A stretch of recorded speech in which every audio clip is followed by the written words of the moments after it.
ఏపీలో మద్యం ధరలు తగ్గుముఖం పట్టాయి. వైసీపీ హయాంలో మూలధరను పెంచిన కంపెనీలే తాజాగా మద్యం ధరను తగ్గించాయి. న్యూ ఇయర్ కు ముందే లిక్కర్ ధర తగ్గడంతో మందుబాబులు సంబురాలు చేసుకుంటున్నారు.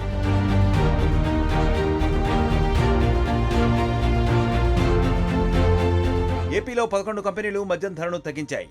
క్వార్టర్ మీద ఎంఆర్పీపై 30 రూపాయలు తగ్గించాయి. వైసీపీ హయాంలో అప్పటి ప్రభుత్వ పెద్దలు మద్యం కంపెనీల నుంచి కమిషన్లు తీసుకున్నారనే ప్రచారం ఊపందుకుంది. అందుకే మూలధరల్ని భారీగా పెంచేశారనే ఆరోపణలు వెల్లువెత్తాయి. కూటమి ప్రభుత్వం నూతన మద్యం విధానాన్ని తీసుకొచ్చింది. వినియోగదారుల డిమాండ్కు అనుగుణంగా పారదర్శకంగా ఆర్డర్లను ఇవ్వాలని ప్రభుత్వం సూచించింది. దీంతో దిగివచ్చిన 11 కంపెనీలు వాటి బేసిక్ ప్రైస్ను తగ్గించుకున్నాయి.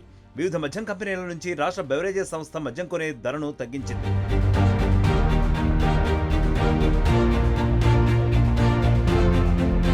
ప్రస్తుతం మద్యం దుకాణాల్లో పాత ధరలతో ఉన్న బాటిళ్లను అదే ధరలకే విక్రయిస్తారు. కొత్తగా వచ్చే వాటికి తగ్గించిన ధరతో విక్రయిస్తారు. ఏపీలో గత 5 ఏళ్లలో ప్రముఖ బ్రాండ్ల విక్రయాలకు అవకాశం ఉండేది కాదు. తాజాగా అన్ని బ్రాండ్లను విక్రయించుకోవడానికి కూటమి సర్కార్ అనుమతినిచ్చింది. మ్యాన్షన్ హౌస్ క్వార్టర్ ధర 2019లో గత టీడీపీ సర్కార్లో 110 ఉండగా వైసీపీ హయాంలో 220కి విక్రయించారు. ప్రస్తుతం దీని క్వార్టర్ ధర 220 నుంచి 190కి తగ్గించారు. ఇందులో హాఫ్ బాటిల్ ధర 440 ఉండగా 380కి, ఫుల్ బాటిల్ ధర 870 నుంచి 760కి తగ్గించారు. Royal challenge select gold whisky quarter ధర 230 నుంచి 210కి తగ్గింది. ఫుల్ బాటిల్ ధర 920 నుంచి 840కి ఆ కంపెనీ తగ్గించింది.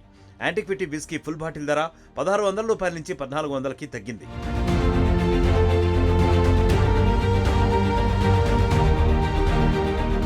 మరిన్ని వీడియోస్ కోసం ఛానల్ ని సబ్స్క్రైబ్ చేయండి. లేటెస్ట్ అప్డేట్స్ కోసం వాట్సాప్ ఛానల్ ని ఫాలో అవ్వండి. ఆ లింక్ డిస్క్రిప్షన్ లో ఉంది.